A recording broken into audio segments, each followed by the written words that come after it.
Bonjour a tutti quanti, amigos, enemigos, creyentes, no creyentes, ingenuos e inteligentes. Bueno, hoy vamos a hablar, o les voy a hacer un video para hablar, para analizar a través de mis experiencias personales el cruel y terrible bloqueo que hemos sufrido los cubanos por manos del imperialismo norteamericano a través de 67 años de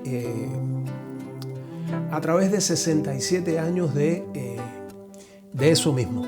Voy a tratar de hacer este video al estilo de mi querido amigo Nelson Machín Viera, al cual le mando un saludo cariñoso y afectuoso, pero evidentemente yo no soy el guajiro, el escambrayano.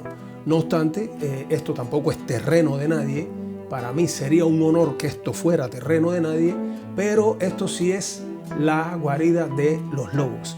Y por eso vamos a ver todo esto después de la introducción, porque esto es, como siempre, del lobo un pelo y sin pelos en la lengua. Sigla.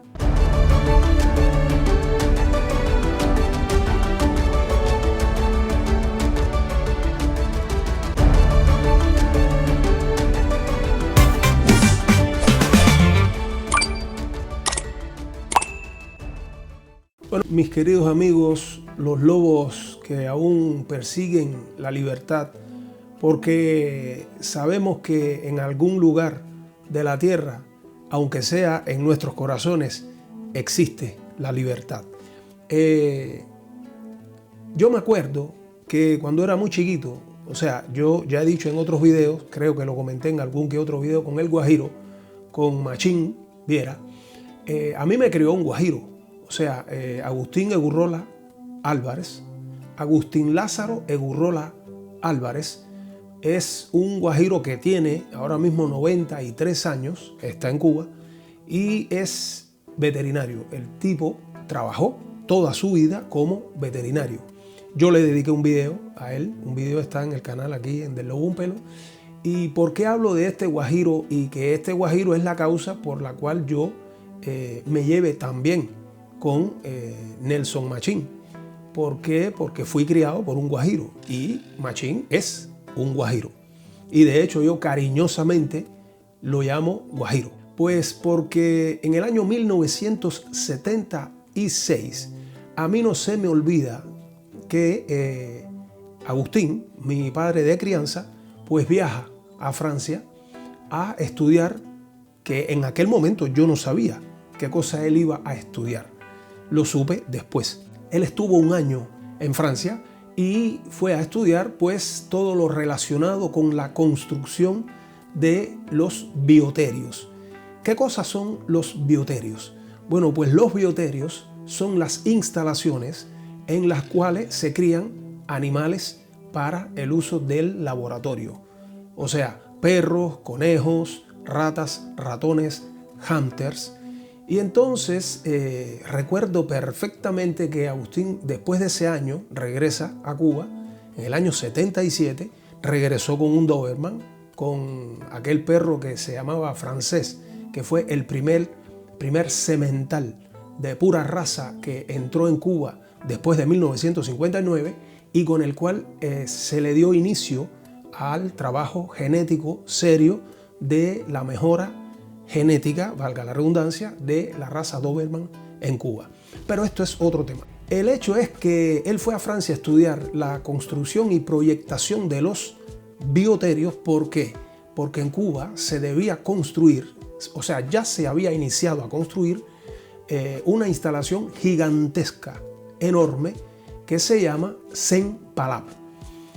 La construcción del Sen-Palab, que recuerdo perfectamente el nombre del director, que fue director por muchísimos años, Fraga, era de apellido, todo el mundo le decía Fraga, y quien sabe o quien tenga que ver con este mundo sabe de qué cosa estoy hablando y quién era Fraga. Pues la construcción del Sen-Palab, que es un centro gigantesco de cría de animales de laboratorio que está entre el Cacahual y Santiago de Las Vegas, o sea, por allá arriba, pues se terminó en 1982. Pero yo me acuerdo perfectamente cuando yo era chiquitico, que Agustín me llevaba siempre a lo que era la construcción de esta bestia, porque el Sempalab es una bestia. Entonces ahora yo me pregunto, bueno, si nosotros éramos un país bloqueado económicamente, ¿de dónde salía el dinero para tal construcción? ¿De dónde? Porque les repito que era no solo un centro enorme, sino que lleva una cantidad de recursos, de materiales y de instrumentos que son costosísimos. Me lo recuerdo perfectamente cuando Agustín me llevaba, porque Agustín me llevaba cuando yo era chiquitico, él me llevaba con él para todos lados, a todos los trabajos que él iba a realizar, él me llevaba. Así que esta fue mi primera experiencia, o una de las primeras, porque en realidad hubo otra antes que esta, que se llama el Centro de Investigaciones Tropicales Pedro Curí, que está a la entrada de Santiago de Las Vegas.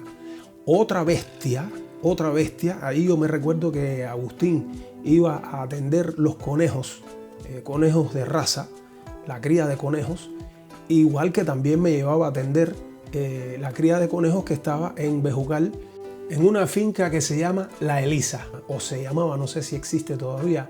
Yo me divertía muchísimo en esa finca, La Elisa.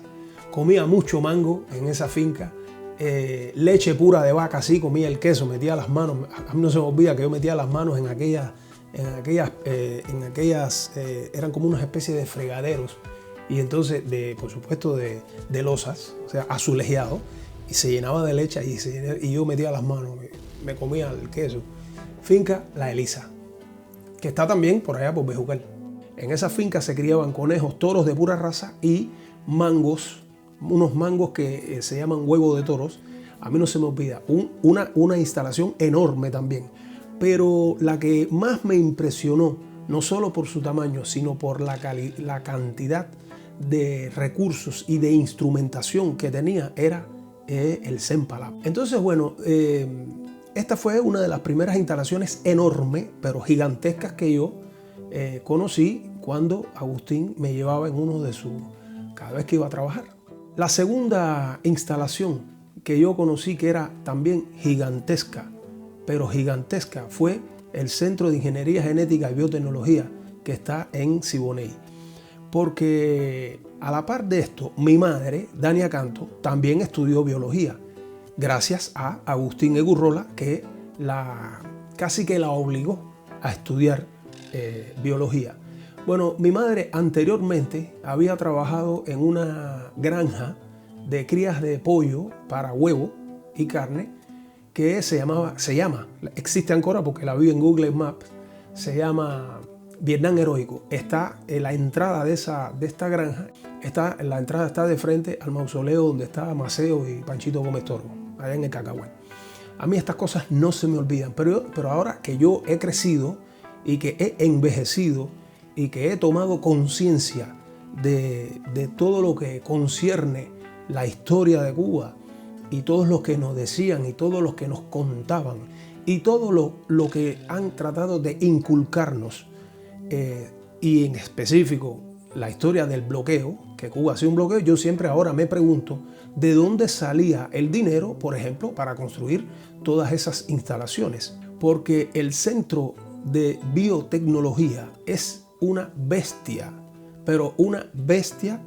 Centro que mi madre también me llevó 2 o 3 veces, ya yo era más grandecito, ya yo era un jovencito, porque mi mamá, cuando se graduó de bióloga en la Universidad de La Habana, pues el primer trabajo que realizó fue directora del bioterio del Instituto de Ciencias Médicas Victoria Girón. O sea, donde se graduaban los médicos, los primeros años de estudiar los médicos en el Instituto de Girón. A mí no se me olvida porque yo iba muchísimo a Girón. Que quien construyó el bioterio de Girón fue Agustín Egurrola, después que terminó de proyectar y se terminó la construcción de el Sempalab. Entonces, entre Agustín, que trabajaba para el Sempalab, y mi madre, que ya trabajaba en el bioterio de Girón, que la Escuela de Medicina de Girón es un animal de grande, porque es una bestia, pues entonces mi mamá empezó a colaborar con el bioterio, que también fue construido, asesorado la construcción entre Agustín y mi mamá de biotecnología. Por eso es que yo, cuando empiezo a crecer, empiezo a visitar estos lugares. Era una cosa increíble, no solo lo grande que eran estos centros, sino la cantidad de equipos sofisticados que tenía y que deben haber costado unos cuantos cientos de miles de dólares, porque Cuba no fabricaba estos equipos. O sea, estos equipos tienen que haber entrado desde el exterior y con dólares que Cuba no tenía, supuestamente porque estaba bloqueado. Entonces yo digo, o una u otra. O sea, o estaba bloqueado o es mentira que Cuba fue un país bloqueado. Pero no contento con esto, en el año 1984 yo termino mi servicio militar. O sea, el servicio militar que yo el primer año lo pasé en la unidad de Triscornia de Guerrero Ramos, en la 4366. Y entonces, ¿dónde yo voy a hacer el primer trabajo? O sea, mi primer trabajo que yo realizo cuando yo salgo de servicio militar en 1984 fue exactamente en el Hospital Hermanos Ameijeiras.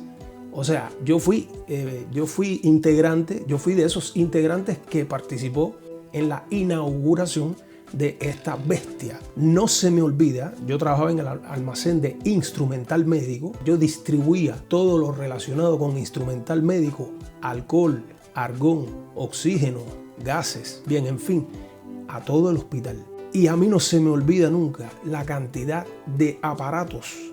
Cuando ese hospital se inauguró con todos los hierros, porque Fidel se encargó de que el mundo entero supiera que lo que le habían metido al hospital Hermanos Ameijeiras era coquito con mortadella. El cuarto piso, que es la unidad de laboratorios, era una bestia. Y el quinto piso era la unidad quirúrgica. Y yo recuerdo perfectamente, porque yo distribuía material, o sea, distribuía todo lo que necesitaban los médicos y los cirujanos, en fin, para su trabajo diario. Y yo recuerdo que aquella unidad quirúrgica era una animalada de la cantidad de aparatos costosos que tenía. Y entonces yo me pregunto, pero bueno, ¿cómo es posible que si Cuba era un país bloqueado, un país que no tenía posibilidades de sobrevivir, cómo entre los finales de los años 70 y principios de los años 90, se construyeron tantas instalaciones con tantos equipos costosos, porque todos los equipos que se utilizan en los hospitales son costosos.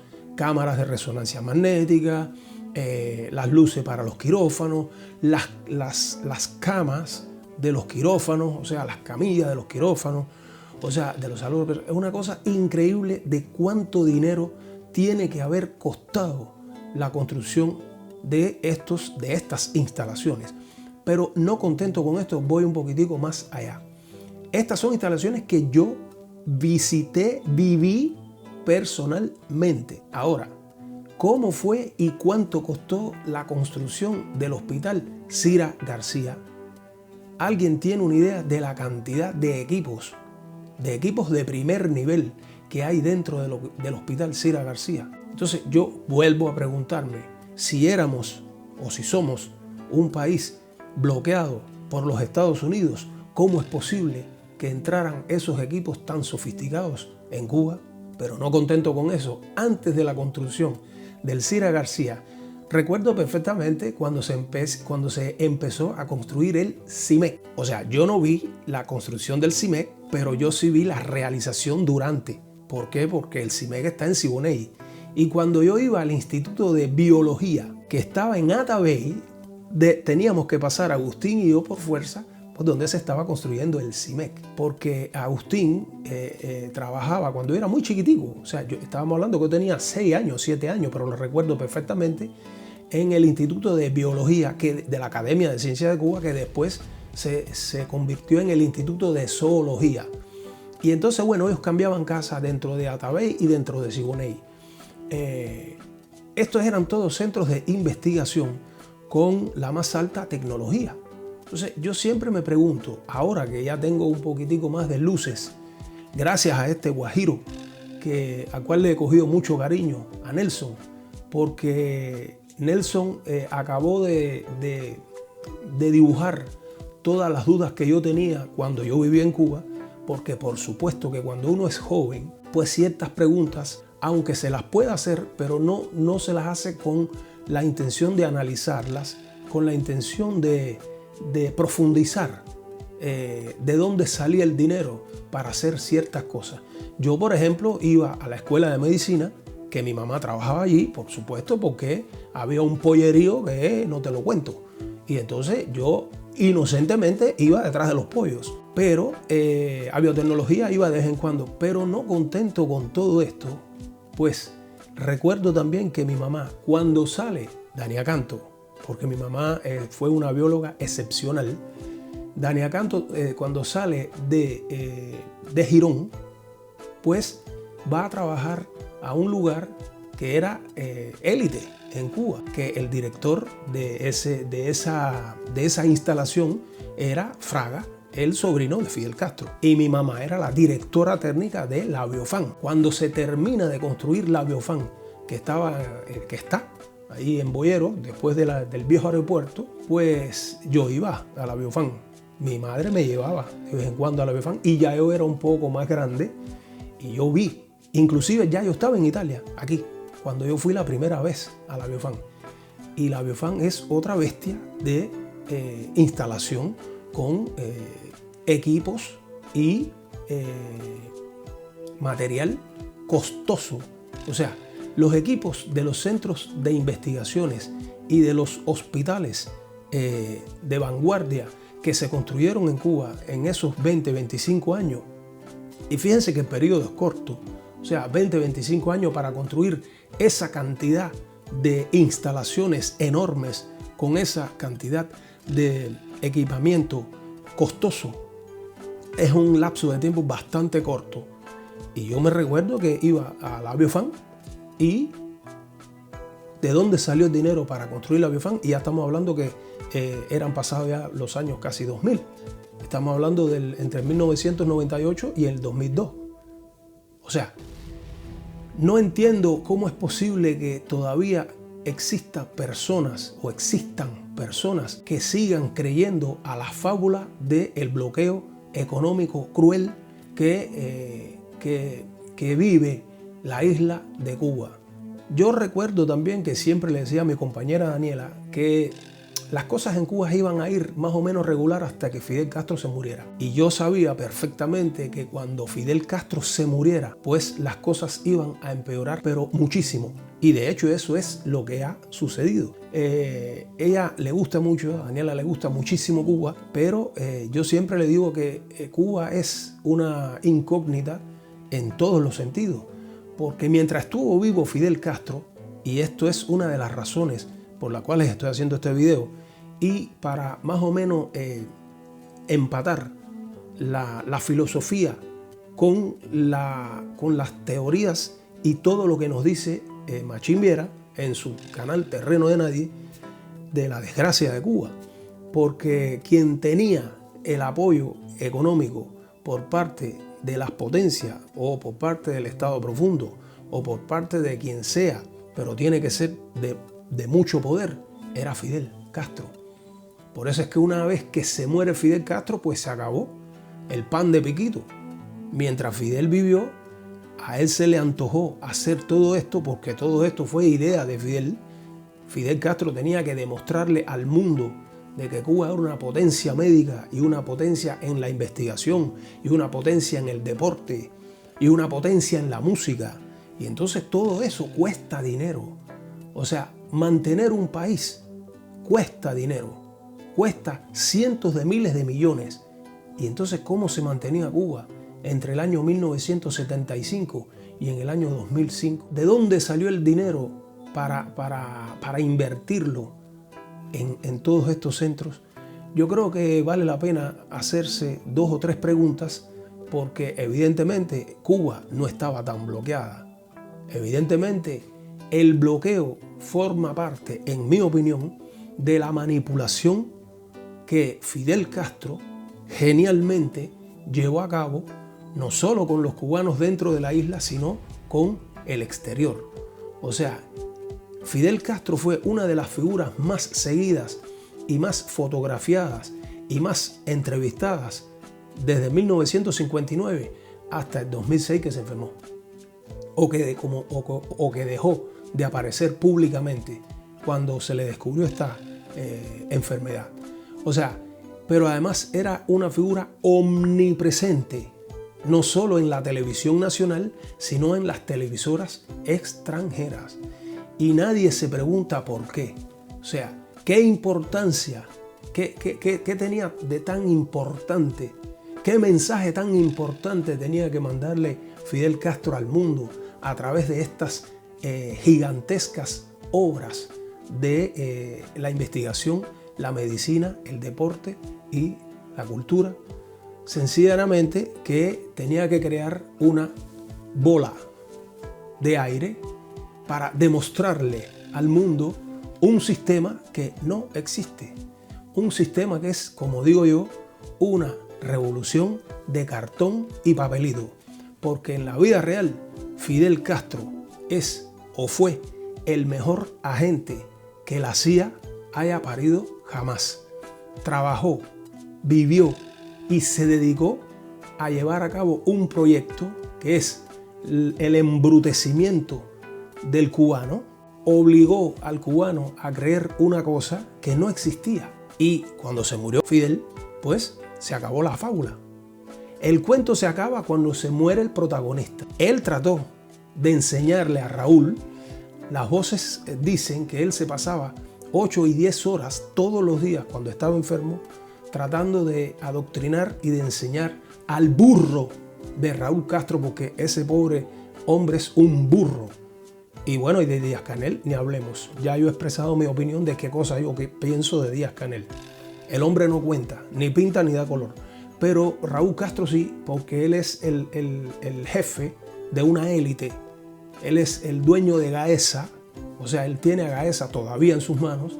Y entonces Gaesa es la dueña del dinero, del dólar que circula en Cuba. Y entonces, ¿qué sucede? Que Fidel, mientras estaba vivo, trató de adoctrinar a Raúl y de pasarle todo lo que él pudo. Pero el hombre, Raúl, no fitúe, como se dice en Cuba.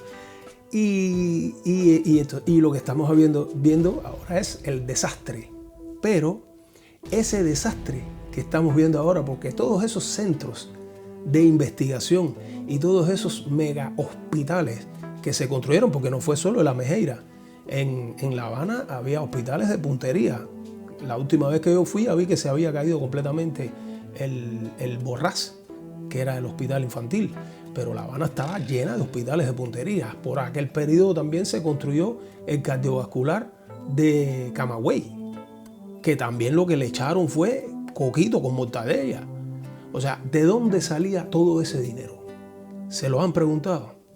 Pues yo sí que me lo he preguntado. Y por supuesto que 2 más 2 es 4. Si Cuba es un país que no produce, si en Cuba los cubanos no producen, porque no hay la economía de Cuba, no existe la economía. En Cuba no existe un sistema económico. Existe un sistema de sobrevivencia y de sálvese quien pueda.